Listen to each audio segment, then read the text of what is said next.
तारीफ़ात किब्रियाई बड़ाई और अज़मत अल्लाह ज़ुल जलाल वल इकराम रब्बुल आलमीन अहकामुल हाकिमीन के लिए है। दरूद व सलाम हो सय्यदुल मुरसलीन हबीब किब्रिया अहमद मुज्तबा जनाब मुहम्मदुर रसूलुल्लाह सल्लल्लाहु तआला अलैहि व आलिहि व सहबिहि वसल्लमा की ज़ात ग्रामी अक़दस व मुताहर पर।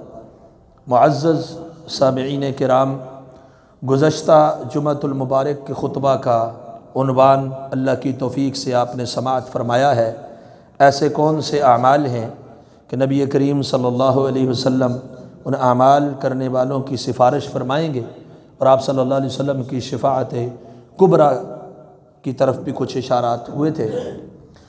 तो आज के खुतबा का उन्वान है कि नबी करीम जनाब मुहम्मदुर रसूलुल्लाह सल्लल्लाहु तआला अलैहि व आलिहि व सहबिहि वसल्लम की ज़ात ग्रामी अक़दस व मुताहर पर की मइयत, उनकी रिफ़ाक़त, उनका साथ, ये किन अमाल की वजह से अल्लाह नसीब फरमाएंगे। जन्नत का मिल जाना एक बहुत बड़ी कामयाबी है।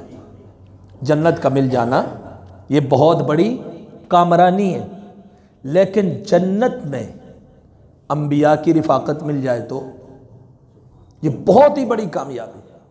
इससे बढ़कर और कामयाबी, कामरानी कोई नहीं हो सकती कि नबी करीम, ख़ासकर नबी करीम जनाब मुहम्मदुर रसूलुल्लाह सल्लल्लाहु अलैहि वसल्लम की मइयत और रिफ़ाक़त किसी को मिल जाए।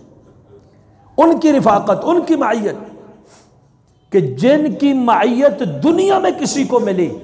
जन्नत तो जन्नत है ना, वहाँ तो मिलेगी जिसको ये रुतबा है बुलंद मिला, जिसको मिल गया, हर एक के लिए नहीं होती।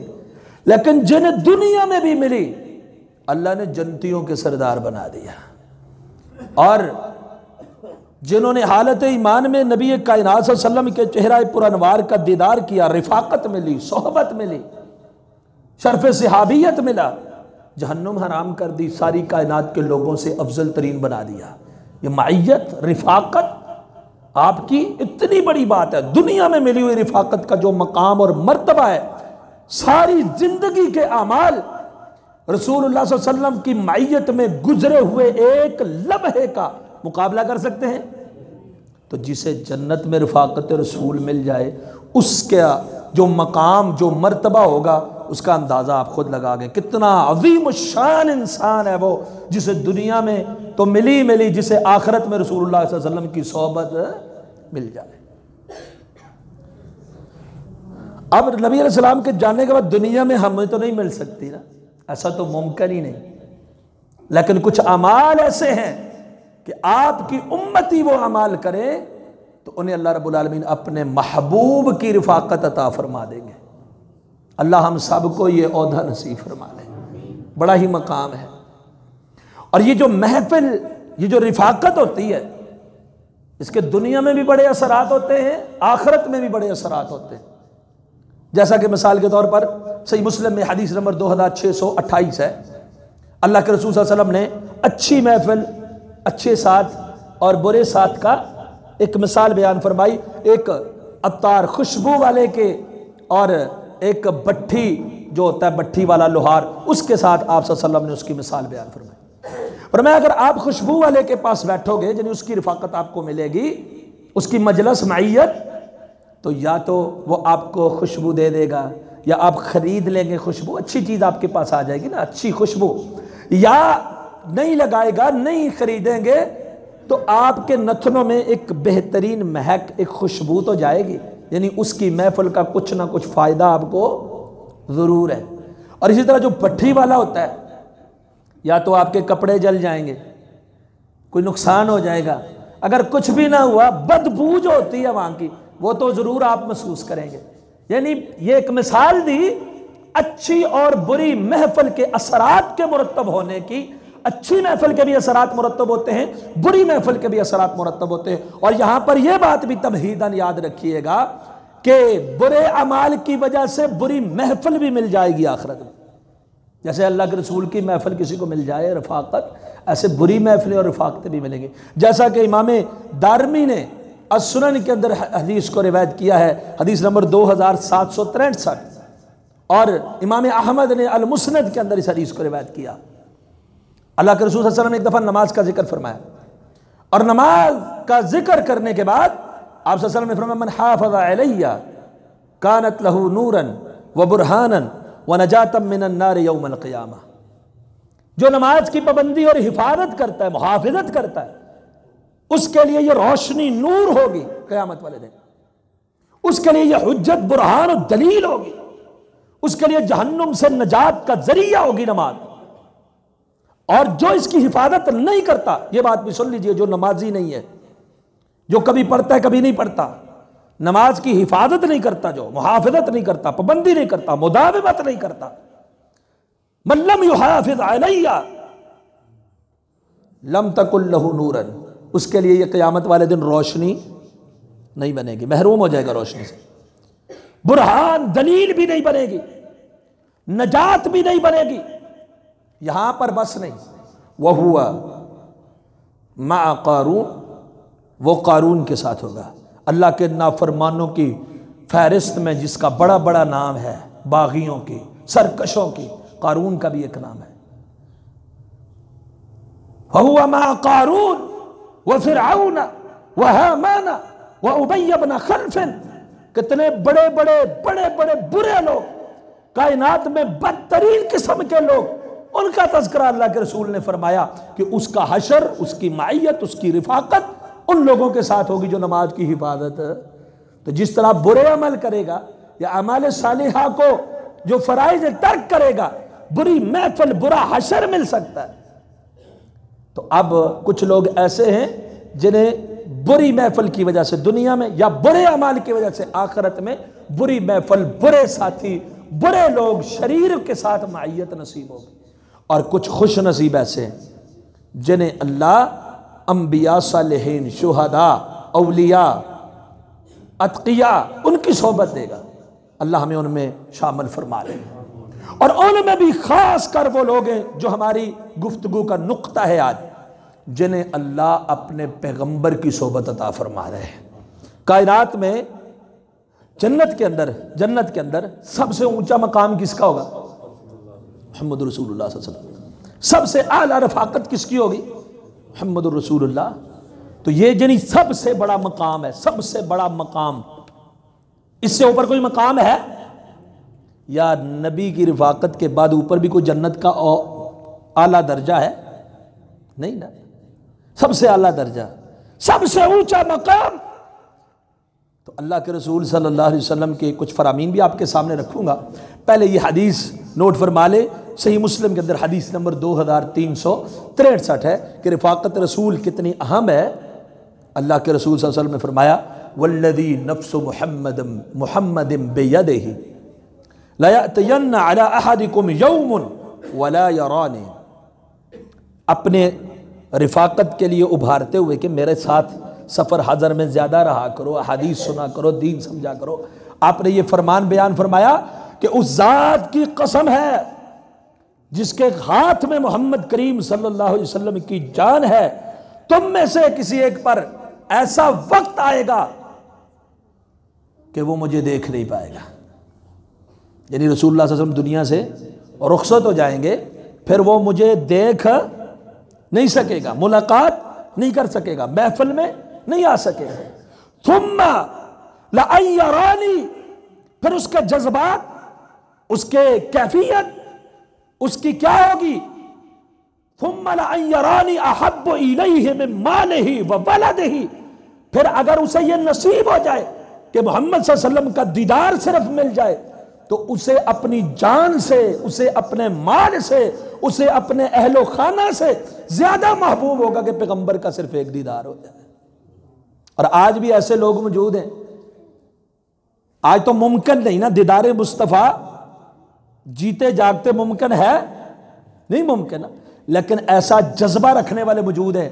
मेरी माँ, बाप, औलाद, वालिदैन, माल, दौलत, जान, सब कुछ कुर्बान हो जाए, मुझे पैगंबर का दीदार नसीब हो जाए तो सौदा गाठे का। तो अल्लाह के रसूल ने फरमाया फिर मुझे देखना उसे इतना महबूब होगा। कितना अहम काम है ये रिफाकत कितनी अहम है। आप फरमा रहे हैं कि मुझे देख नहीं पाएगा, लेकिन मुझे देखना उसे इतना पसंद होगा, मुझे देखना उसके लिए इतना अजीज होगा, अपने माल दौलत और घर वालों से भी ज्यादा अजीज उसे यह होगा कि मोहम्मद करीम सल्लल्लाहु अलैहि वसल्लम का दीदार हो जाए।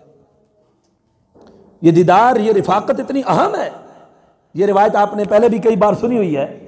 इमाम तबरानी ने मुअज्जमुल कबीर के अंदर हदीस नंबर 477 में रिवायत किया, और इस तरह शेख अलबानी अलैहिर्रहमा ने सिलसिलतुल अहादीस सहीहा में 2923 नंबर हदीस है सिलसिला सहीहा की, सही करार दिया।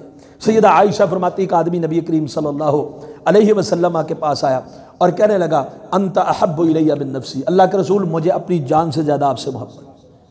अंत अहब्बु इलैया मिन अहली व माली, मेरे घर वालों से ज्यादा आपसे मोहब्बत, मेरे माल से ज्यादा मुझे आपसे मोहब्बत, हत्ता कि दुनिया की हर चीज, हत्ता कि अपनी जान से भी ज्यादा मुझे आपसे मोहब्बत है। मैं अपने घर में होता हूं, बीवी बच्चों में होता हूं, मुझे सुकून नहीं मिलता आपका जब तक दीदार न करूं। आपकी महफिल में आता हूं, आपको देखता हूं, आपकी मजलिस मिलती है, रिफाकत मिलती है, दिन को सुकून हो जाता है। परेशानी किस बात की है? कहने लगा मुझे अपनी मौत याद आती है, आपकी मौत याद आती है। जब मौत याद आती है तो फिर मैं सोचता हूं अल्लाह के रसूल मकाम बुलंद है, शान बुलंद है, अल्लाह अपनी जन्नतों में बुलंद मकाम अता फरमा देंगे। मैं जन्नत में चला भी गया, मेरा वो मकाम नहीं भी, वो रुतबा नहीं होगा, तो मैं रसूलुल्लाह सल्लल्लाहु अलैहि वसल्लम की रिफाकत कैसे पाऊंगा, दीदार कैसे करूंगा, सोहबत कैसे मिलेगी, मजलिस कैसे मिलेगी। यानी अब जिंदा है, नबी करीम सल्लल्लाहु अलैहि वसल्लम को देख चुका है, नबी करीम सल्लल्लाहु अलैहि वसल्लम की महफिल उसे मुयस्सर आ चुकी है, लेकिन अब इसकी फिक्र यह है, अब इसको टेंशन ये है, ये महफिल मुझे जन्नत में भी मिल जाए। जन्नत में कैसे मिलेगी, ये सोच है। आज तक कभी हमारे दिल में तन्हाई में बैठे हुए क्या कभी ऐसे सोचे कि मुझे जन्नत मिल जाए? कि चलो ये तो सोच आती रहती है कि अल्लाह करे जन्नत मिल जाए, मांगता भी रहता है। कभी ये भी ख्याल आया कि रसूलुल्लाह सल्लल्लाहु अलैहि वसल्लम की महफिल कैसे मिलेगी? यानी अब ये तड़प रहा है परवाना किस बात पर? जन्नत मिल भी गई लेकिन जन्नत में रिफाकत रसूल नहीं मिलेगी, दुनिया में परेशान हो रहा है। अभी मिल रही है उसको दुनिया में, लेकिन परेशान हो रहा है जन्नत में कैसे मिलेगी। नबी करीम सल्लल्लाहु अलैहि वसल्लम के पास आकर या परेशानी का इजहार किया तो आप सल्लल्लाहु अलैहि वसल्लम ने क्या फरमाया पता है? खामोश हो गए, जिब्रील आके जवाब दे गए। अल्लाह ने कुरान बना दिया, सूरह अन-निसा सूरह नंबर 4 आयत नंबर 69 और 17 69-70 अल्लाह फरमाते हैं वमन युतिइल्लाह वर रसूल। यहां पर अमल भी बता दिया और यहां पर रिफाकत की बात भी बयान कर दी। एक तो इसकी मोहब्बत, इसके लिए रिफाकत, इसको मुअय्यत मिल सकती है। अल्लाह फरमाते हैं वमन युतिइल्लाह, जो अल्लाह की इताअत करे, वर रसूल, रसूल सल्लल्लाहु अलैहि वसल्लम का मुती फरमा बरदार हो जाए, फउलाइका, ये उन लोगों में से हैं, ये वो लोग हैं मअल्लज़ीना अनअमल्लाहु अलैहिम, मअय्यत उनकी मिलेगी, रिफाकत इनको उनकी मिलेगी, साथ उनका मिलेगा जिन पर अल्लाह ने इनाम फरमाया। कौन है जिन पर अल्लाह का इनाम हुआ? मिनन नबिय्यीन, नबियों के ऊपर, नबियों का साथ मिलेगा इसे। वह सिद्दीकीन, सिद्दीकों का साथ नसीब होगा। वह शुहदा, शुहदा का साथ नसीब होगा। वह सालिहीन, औलिया नेक लोगों का साथ नसीब होगा। अगर अल्लाह खुद फरमाते वह हसुन उलाइका रफीका, ये रिफाकत बहुत ही अच्छी है, बड़ी बेहतरीन रिफाकत तो ये है जिसे ये मिल जाए। ज़ालिकल फज़्लु मिनल्लाह, और ये हर एक के नसीब में होती। ज़ालिकल फज़्लु मिनल्लाह, ये अल्लाह का फजल है। वकफ़ा बिल्लाहि अलीमा, और अल्लाह ही अच्छी तरीके से जानने में काफ़ी है। तो अब यहां पर बता दिया, इसको जवाब क्या दे दिया कि अल्लाह रसूल की इताअत करो, जन्नत में रिफाकत मिलेगी। उसको गम क्या था कि मुझे नबी की रिफाकत मजलिस कैसे मिलेगी। इस आयत ने उसको मसला क्या बता दिया कि नबी की इताअत करो, अल्लाह की इताअत करो। गोया इताअत क्या मतलब? आप दीन इस्लाम का जब कलमा पढ़ लिया है, मुसलमान हो गए हैं, गमी है, शादी है, इबादत है, अकीदा है, नजरिया है, अमल है, कोई भी चीज़ है, अल्लाह की इताअत हो, अल्लाह के रसूल सल्लल्लाहु अलैहि वसल्लम की इताअत हो, किताब और सुन्नत पर अमल हो सख्ती से, जहां जितनी अल्लाह ने तौफीक दी है, जितनी अल्लाह ने समझ दी है, तो इस आदमी को जन्नत में अल्लाह के रसूल का क्या मिलेगा? नबियों का, सिद्दीकों का, शुहदा का, सालिहीन का साथ मिलेगा। तो आप यहां पर इस बात की अहमियत का अंदाजा भी लगा सकते हैं, सहाबी की तड़प कि रिफाकत रसूल मिल जाए, जो पॉइंट मैंने आपके सामने रखा। दूसरा वो अमल, वो सबब, वो जरिया जो रिफाकत रसूल का है वो मुतलकन हर काम के अंदर अल्लाह और उसके रसूल सल्लल्लाहु अलैहि वसल्लम की इताअत करना, इससे क्या मिलेगा? अल्लाह के रसूल सल्लल्लाहु अलैहि वसल्लम की रिफाकत और साथ। सही मुस्लिम के अंदर हदीस है, हदीस नंबर 2639 है।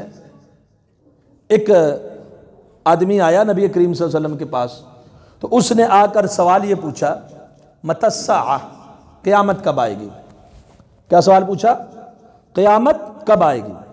नबी करीम सल्लल्लाहु अलैहि वसल्लम ने जवाब दिया, बड़ी मशहूर हदीस का, आपने कई बार सुनी है, वमा अअदत लहा, तैयारी क्या की है तेरी, तैयारी क्या है? उसने कहा ज़्यादा तो कुछ नहीं, अल्लाह और उसके रसूल की मोहब्बत। अल्लाह के रसूल सल्लल्लाहु अलैहि वसल्लम ने फरमाया, अंत मअ मन अहबब्ता, तो जिससे मोहब्बत करता है उसके साथ होगा। इस हदीस से दूसरा अमल मिल गया, दूसरा अमल मिल गया। मोहब्बत रसूल पर आपने पूरा खुतबा सुना हुआ है ना, वो ज़हन नशीन कर ले, वो दोबारा बात करने की जरूरत नहीं। इसलिए सैयदना अनस फरमाते हैं कि इस्लाम के बाद मुझे सबसे ज्यादा खुशी इस हदीस पर हुई कि तू जिससे मोहब्बत करता है उसका साथ मिलेगा। क्यों? मैं अल्लाह, उसके रसूल सल्लल्लाहु अलैहि वसल्लम, अबू बकर, उमर से मोहब्बत करता हूं, उम्मीद करता हूं अल्लाह मुझे उनका साथ अता फरमा देगा। तो अब यहां पर दूसरा अमल अल्लाह के रसूल सल्लल्लाहु अलैहि वसल्लम की हदीस से मिलता है, वो ये कि जब तक इंसान के दिल में मोहब्बत रसूल रच बस गई हो, उसे क़यामत वाले दिन रसूलुल्लाह सल्लल्लाहु अलैहि वसल्लम की रिफाकत मिलेगी। क्यों? अंत मअ मन अहबब्ता, अल मरउ मअ मन अहब्बा, जो जिससे मोहब्बत करता है उसे उसी का साथ मिलेगा। और ये नौजवानों के लिए पैगाम है, उन्होंने अपना आइडियल हजरत रसूलुल्लाह सल्लल्लाहु अलैहि वसल्लम को छोड़ दिया, हजरत रसूलुल्लाह सल्लल्लाहु अलैहि वसल्लम के असहाब को छोड़ दिया, अइम्मा मुहद्दिसीन को छोड़ दिया। आज उनके आइडियल क्या है? उनकी गुफ्तगू का महवर और मरकज क्या है? या तो कोई क्रिकेटर है, या तो कोई गाने गाने वाला है, या कोई डांस करने वाला है, या कोई गेम खेलने वाला है। जिस नौजवान को पूछो, उसका एक, जिसके साथ ये मोहब्बत करता है, उसका कोई ना कोई महबूब आइडियल ज़हन में होता है। फिर वो उस जैसे बाल बनाता है, उस जैसा लिबास अख्तियार करता है, उस जैसा हेयर स्टाइल, दाढ़ी का स्टाइल, न जाने क्या कुछ करता है। तो किस किस फील्ड में उनको कौन कौन पसंद है आप देख लें। किसी जगह पर भी ये बात नहीं आती कि ये बात, ये सुन्नत, ये लिबास, ये तरीक़ा, ये स्टाइल, ये दाढ़ी, ये मैंने रसूलुल्लाह सल्लल्लाहु अलैहि वसल्लम की सुन्नत की वजह से, मोहब्बत की वजह से रखी हुई है, ये काम मैंने सहाबा की मोहब्बत की वजह से किया हुआ है। तो आज हम किधर जा रहे हैं? जिनके साथ मोहब्बत होगी, हशर किनके साथ होगा? उन्हीं के साथ। खुशखबरी ऐसे जवानों को जिनके महबूब मोहम्मद रसूलुल्लाह सल्लल्लाहु अलैहि वसल्लम हैं, वो अपनी जिंदगी के सारे स्टाइल मोहम्मद रसूलुल्लाह सल्लल्लाहु अलैहि वसल्लम के ताबे करते हैं। और वो लोग बदनसीब हैं जिनका स्टाइल कोई या सियासतदान है, या कोई क्रिकेटर है, या कोई फलां है, जो कुछ भी है, अल्लाह उनके नसीब से, उनके साथ से अल्लाह महफूज फरमाए। शरीर लोगों के साथ और मायत और सोबत दुनिया में मिल जाए, इंसान खतरे में पड़ जाता है, आखिरत में मिले तो फिर तो खतरा है ही है। तो पहला अमल अताअत रसूल, दूसरा अमल मोहब्बत रसूल। इससे क्या मिलेगा?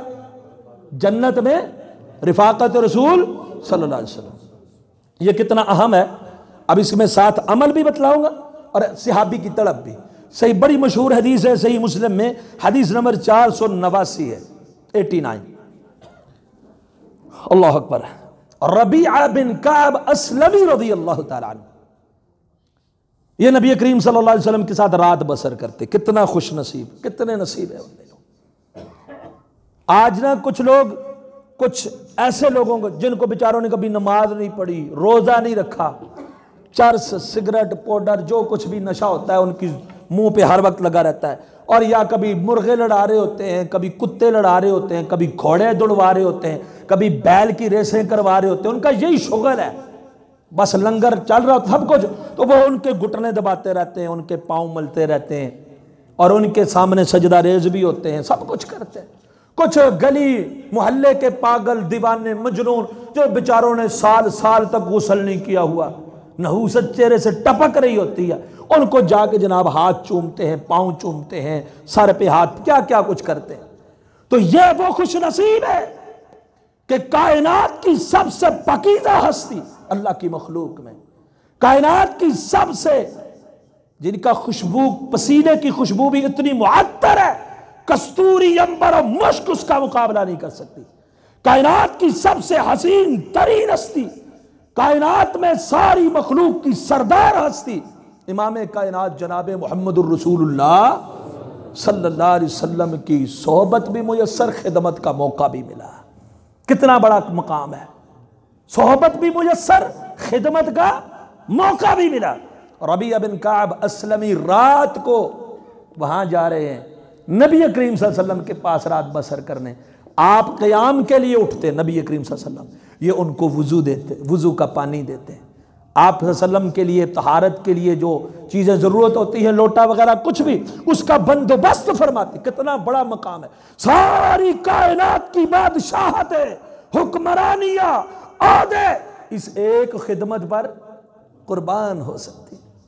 ये खिदमत, ये सबसे बड़ी हुक्मरानी है। नबी पाक की खिदमत मुयस्सर आ गई।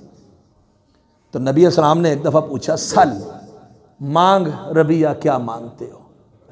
अब जैसा कि होता बैंक बैलेंस मांग लेता, दौलत गाड़ी बंगला मांग लेता, दुनिया की कोई चीज़ मांग लेता। अल्लाह के रसूल ने तो अल्लाह से मांग के देनी थी दुआ करके।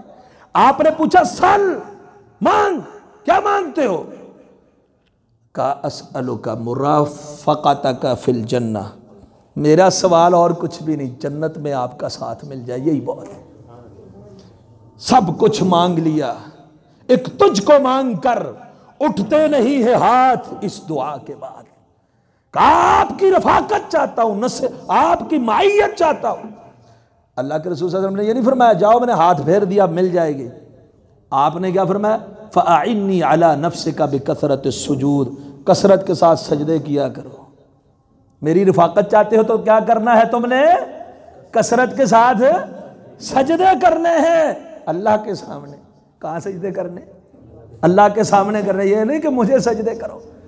आज कहा रफाकत रसूल तब मिलेगी जब कसरत के साथ सजदे करोगे, यानी अमल करोगे, यानी कसरत नवाफिल क़यामुल लैल करो, अल्लाह तुझे मेरी रफाकत अता फरमा देगा। अब सहाबी की तरफ देखिए, रफाकत रसूल कितना अहम है, बिल जाए दो। और यहां पर रसूलुल्लाह सल्लल्लाहु अलैहि वसल्लम ने अमल बतलाया, कसरत से सजदे यानी कसरत के साथ इबादत करो, खासकर क़यामुल लैल करो, अल्लाह जन्नत में रसूल अकरम सल्लल्लाहु अलैहि वसल्लम की रफाकत। और हम किन के लिए चौकीदारियां करते, किन की खिदमतें करते, किन के लिए सब कुछ वक्त करते हैं। जिनसे पूछो ना रजी अजान हो गई नमाज साड़ियाँ मक्के च होंदियां ने, बारों बार रूहां करांदियां, सानू जरूरत ही नहीं नमाजा नहीं। नमाज नहीं पढ़ेंगे जन्नत रसूल की रफाकत मिलेगी। और यहां तो अल्लाह के रसूल रफाकत के लिए उन्हें नफली सजदों का कह रहे ना बार बार। जो फजर में नहीं उठता और कहे जी मैं रफाकत रसूल चाहता, जो ज़ोहर नहीं पढ़ता, असर मगरिब इशा नहीं पढ़ता, तहज्जुद क्या पढ़ेगा, इशराक क्या पढ़ेगा, कसरत से नवाफिल क्या करे। जो बेनमाजी है, बेनमाजी याद रखिए, या नमाज में सुस्ती करने वाला है, उसे जन्नत में रफाकत रसूल मिल सकती है। जिन्हें दुनिया में रफाकत रसूल मिली ना, दुनिया में रफाकत रसूल मिली, वो नमाजी कैसे बने, एक मिसाल देता हूं जाते जाते। और नमाजी ऐसे बने, बेनमाज रफाकत रसूल नहीं पा सकता। सैयदना उमर बिन खत्ताब है, अबू लोलो फिरोजी ने, वो जिसके नाम का लोग नगीना जड़ लगाते यहां, फिरोजा फिरोजा, उस फिरोज की तरफ, उस मजूसी जिसने सैयदना उमर को शहीद किया, खंजर मारा, पेट फट गया, अंतड़ियां बाहर आ गई, मैदा इस तरह खुला हुआ है, हदीस के अल्फाज है, मुंह के अंदर पानी या शायद डालते हैं, यहां से पेट से निकल जाता है। अब अंदाजा लगा दे कितनी सीरियस मामला, कितनी सख्त इमरजेंसी है, जिंदगी और मौत की कशमकश। जिसम सुन नहीं आज के दौर की तरह कि कोई आराम मिल जाए, कोई सुकून की कोई चीज, टीका इंजेक्शन मिल जाए, तकलीफ में। मिस्वर बिन मखरमा रज़ियल्लाहु अन्हु फजर की नमाज, दिन को फजर की नमाज में ये तीर इनको लगा था ना, खंजर। अब रात गुजारी उन्होंने इसी कर्ब के अंदर, तकलीफ के अंदर। अब आगे सुबह का टाइम होने वाला है, 7-8 बजे नहीं, सूरज निकलते हुए जैसे हम नमाजें पढ़ते हैं। गौर कीजिए, सुबह के वक्त अंधेरे में मिस्वर बिन मखरमा ने जाकर कहा, अमीरुल मोमिनीन, नमाज का वक्त। जवाब क्या मिला?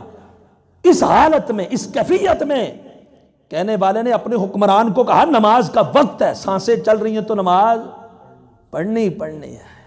कोई उज़र बहाना नहीं सोने का। यहां बहाने क्या है, सारी रात नेट देखते रहते हैं, 2-2 बजे तक सोते नहीं है, सुबह उठते नहीं है, ये कोई बहाना? यहां पेट फटा हुआ, सारी रात नींद आई होगी, आंख लगी होगी, दर्द से आराम मिला होगा। कौन सो सकता है इस कैफियत में? कौन आंख बंद कर सकता है इस हालत में? कहा मिस्वर बिन मखरमा, वला हज़्ज़ फिल इस्लाम लिमन तरका, जो नमाज छोड़ देता उसका इस्लाम के साथ भला क्या था? उसका तो इस्लाम में हिस्सा ही नहीं, जो नमाज छोड़ देता है। अगर रिफाकत रसूल चाहिए तो सबसे पहले फर्जी नमाजी बनना है, फिर कसरत के साथ सजदे करने, तहज्जुद पढ़नी है, तब जाके रिफाकत रसूल मिलेगी। और ये सहाबी की रबिया की तड़प देख ले। सवाल किया तो दुनिया नहीं मांगी, मांगा तो क्या मांगा? जन्नत में आपकी रिफाकत चाहता हूं। इस तरह दीगर सैयदना मुआज़ बिन जबल रज़ियल्लाहु तआला अन्हु, इब्ने हिब्बान के अंदर हदीस नंबर 647 है। सैयदना मुआज़ बिन जबल रज़ियल्लाहु अन्हु को रसूलुल्लाह सल्लल्लाहु अलैहि वसल्लम ने यमन की तरफ गवर्नर बनाकर रवाना फरमाया। कितना ही कर्बनाक एक जज्बात वाला से वो था, मामला था कि सैयदना मुआज़ रवाना हो रहे हैं ना, तो वो सवार हैं सवारी पर। ये कायद होते हैं, मोहम्मद करीम सल्लल्लाहु अलैहि वसल्लम ने उनके साथ पैदल जा रहे हैं रवाना करने के लिए, पैदल जा रहे हैं। मुआज़ को बिठा दिया कि आप बैठो सवारी पे और जाओ। और जाते जाते एक बात कह दी, या मुआज़ असा अल्लाह तलकानी बाद आमी हादा, मुआज़ मुमकिन है इस साल के बाद तेरी मेरी मुलाकात ना हो सके।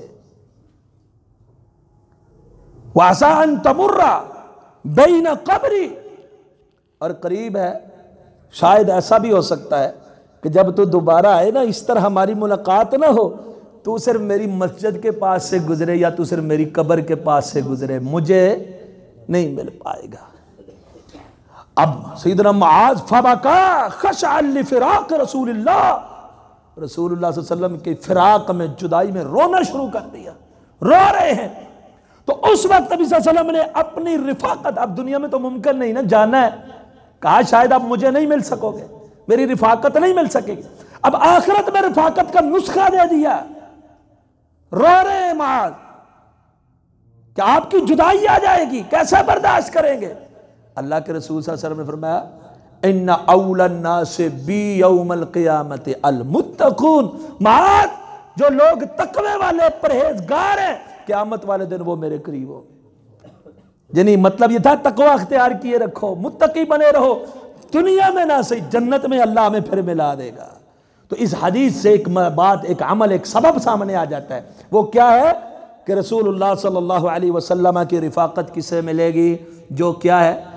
सबसे ज्यादा मुत्तकी, वो अल्लाह के यहाँ बड़ा इज्जत वाला है। जैसे कि सही बुखारी के अंदर हदीस मौजूद है, नबी करीम सल्लल्लाहु अलैहि वसल्लम से पूछा गया, 4689 89 नंबर हदीस है सही बुखारी की, अय्युन्नास अकरम, अल्लाह के रसूल सबसे ज्यादा इज्जत वाला कौन है? अल्लाह के रसूल ने फरमाया, अकरमुहुम इंदल्लाहि अत्काहुम, सबसे ज्यादा जो इनमें मुत्तकी है अल्लाह के यहाँ सबसे ज्यादा मुअज्जज भी, तकरीम वाला भी वही है जो सबसे ज्यादा मुत्तकी है। तो अल्लाह के रसूल फरमाते हैं कि सबसे ज्यादा मेरे करीब मुत्तकी होंगे। आगे लफ्ज जो है ना बड़े ही प्यारे, मन कानू व हैथु कानू, वो जो भी हो जहां भी हो। क्या मतलब? सिर्फ मेरे से आबा ही नहीं, मन कानू जो भी हो, जो भी हो, मेरे अहले बैत हो, मेरे से आबा हो, दीगर लोग हो, कोई भी हो, ताबईन हो, तबा ताबईन हो, बाद में आने वाले हो, कोई भी हो, अरबी हो, अजमी हो, गोरा हो, सफेद हो, कोई भी हो, सियाह हो, जो मुत्तकी है वो मेरे करीब होगा। हैथु कानू, जहां कहीं भी है, अरब में है, अजम में है, जहां कहीं भी है, जो भी है, जहां भी है, जो सबसे ज्यादा मुत्तकी होगा क़यामत वाले दिन मेरे करीब होगा। तो ये नुस्खा दे दिया, इताअत करें रसूलुल्लाह की रिफाकत, मोहब्बत करें रसूलुल्लाह की रिफाकत, कसरत से सजदे करें रसूलुल्लाह सल्लल्लाहु अलैहि वसल्लम की रिफाकत। और चौथा अमल कौन सा है? भूल गए? तकवा, परहेजगारी, ये करें, अल्लाह के रसूल सल्लल्लाहु अलैहि वसल्लम की रिफाकत मिलेगी। रसूलुल्लाह सल्लल्लाहु अलैहि वसल्लम ने फरमाया, इमाम तबरानी ने मुअज्जमुल कबीर के अंदर हदीस नंबर 7737 रिवायत किया है, रसूलुल्लाह सल्लल्लाहु अलैहि वसल्लम ने फरमाया, इन्ना अक़रबकुम मिन्नी मंजिल यौमल क़ियामा अहसिनुकुम अख़लाक़न, सबसे ज्यादा जिसका अखलाक अच्छा होगा क़यामत वाले दिन मेरे करीब ज्यादा होगा। इन्ना अक़रबकुम मिन्नी मंजिलन, मेरी मंजिलत के एतबार से मेरे करीब सबसे ज्यादा कौन होगा? अहसिनुकुम अख़लाक़न, जिसके अखलाक सबसे ज्यादा अच्छे हो। अखलाक जिसके रसूलुल्लाह सल्लल्लाहु अलैहि वसल्लम फरमाते सबसे ज्यादा अच्छे। और सही मुस्लिम के अंदर हदीस नंबर 2631 है, नबी करीम सल्लल्लाहु अलैहि वसल्लम ने फरमाया मन आला जारियतैन, जिसने 2 बच्चियों की परवरिश की, बेटियों की। ये हमारे यहाँ बड़ा गलत रिवाज है, बच्चे की पैदाइश हो मिठाइयाँ भी बांटेंगे, खुशियाँ भी करेंगे, सब कुछ करेंगे, और बच्ची की पैदाइश हो नाराज हो जाते हैं, परेशान हो जाते हैं। कुछ बदबख्त बदबातन लोग अपनी बीवियों को तलाक तक दे देते, बेटी को पैदा हुई, बीवी का क्या कसूर, वो उसके साथ बुरा सलूक करते हैं, कुछ उसके साथ अच्छे अखलाक से पेश ही नहीं आते, उसकी परवाह नहीं करते कि बेटी को पैदा हुई। बेटा पैदा हो तो बड़ा हाथों पे उठाते हैं, उसकी बड़ी इज्जत कदर करते हैं। तो नबी करीम सल्लल्लाहु अलैहि वसल्लम ने फरमाया जिसने 2 बच्चियों को पाला, बेटियों को पाला, मैं और वो जन्नत में ऐसे होंगे जैसे ये 2 उंगलियां हैं। कितनी इज्जत वाला मकाम वाला काम है बेटियों को पालना, बच्चियों को पालना, और सिर्फ बच्चियां ही नहीं। दूसरी हदीस के मुताबिक नबी अकरम सल्लल्लाहु अलैहि वसल्लम ने फरमाया जिसने अब बच्चियों को पाला, बेटियों को या बहनों को पाला, बहनें भी उसमें, बहनों को अच्छी तरबियत की, अच्छे उसने सलूक से पेश आया, मैं और वो जन्नत में ऐसे होंगे 2 उंगलियां जैसे। इस तरह एक और अमल है, नबी करीम सल्लल्लाहु अलैहि वसल्लम ने फरमाया है कि मुस्नद अहमद के अंदर हदीस है, रसूलुल्लाह सल्लल्लाहु अलैहि वसल्लम फरमाया मन अहसन इला यतीमतिन औ यतीमिन, जिसने किसी यतीम के साथ अच्छा सलूक किया, किसी यतीम बच्चे के साथ या बच्ची के साथ, वो और मैं जन्नत में इकट्ठे होंगे। और दूसरी हदीस नबी करीम सल्लल्लाहु अलैहि वसल्लम ने फरमाया सही बुखारी में हदीस नंबर 6005, अना व काफिलुल यतीम कहातई, मैं और यतीम की कफालत करने वाले ऐसे होंगे। आपने सुबाबा और वुस्ता दोनों उंगलियों को मिला दिया, जैसे ये 2 उंगलियां इकट्ठी हैं, मिली हुई हैं, ऐसे मैं और वो होंगे जो यतीम की किफालत करने वाले हैं। इसी तरह रसूलुल्लाह सल्लल्लाहु अलैहि वसल्लम ने फरमाया जो तिजारत करने वाले लोग हैं ना, अगर अपनी तिजारत में सच बोले, अत्ताजिरुस्सुदूकुल अमीन, और अमानतदारी का मुजाहिरा करे। शेख अलबानी के तरगीब व तरहीब के अंदर रिवायत है, फरमाया जो सच्चा ताजर है, कारोबार करता है, अमानतदार भी है, सच्चा भी है, झूठ नहीं बोलता, फ़हुवा मअन नबिय्यीन वस्सिद्दीक़ीन वश्शुहदा, नबियों का साथ होगा, सिद्दीकों का साथ होगा, शुहदा का साथ होगा। जामे तिर्मिज़ी में हदीस नंबर 484, आखिरी बात करूँ वक़्त ख़त्म हो गया, रसूलुल्लाह सल्लल्लाहु अलैहि वसल्लम ने फरमाया सबसे ज़्यादा क़यामत वाले दिन मेरे करीब वो लोग होंगे अक्सरुहुम अलैया सलातन, जो सबसे ज़्यादा कसरत के साथ मेरे ऊपर दुरूद पढ़ते हैं। जो कसरत से दुरूद दुनिया में पढ़ेंगे नबी करीम सल्लल्लाहु अलैहि वसल्लम पर, नबी अकरम सल्लल्लाहु अलैहि वसल्लम का उनको साथ और क़ुर्ब मुयस्सर आएगा। तो खुलासा क्या निकला गुफ्तगू का, क्योंकि वक़्त ख़त्म हो गया, आखिरी बातें मैंने थोड़ी जल्दी से आपके सामने रख दी हैं। आपने जहन नशीन करना है रसूलुल्लाह सल्लल्लाहु अलैहि वसल्लम की, अल्लाह और उसके रसूल की दुनिया के हर मामले में इताअत रिफ़ाक़त रसूल का सबब है। नंबर 2 मोहब्बत रसूल, नंबर 3 कसरत सुजूद, नंबर 4 तक़वा, नंबर 5 उसने अखलाक, नंबर 6 बच्चियों की परवरिश, नंबर 7 यतीमों के साथ हुस्न सलूक, नंबर 8 यतीमों की कफालत, नंबर 9 सच्चाई अमानतदारी खरीदो फरोख्त में, नंबर 10 कसरत के साथ दुरूद। तिल्का अशरतुन कामिला। अक़ूलु क़ौली हाज़ा अस्तग़फ़िरुल्लाह ली व लकुम व लिसाइरिल मुस्लिमीन।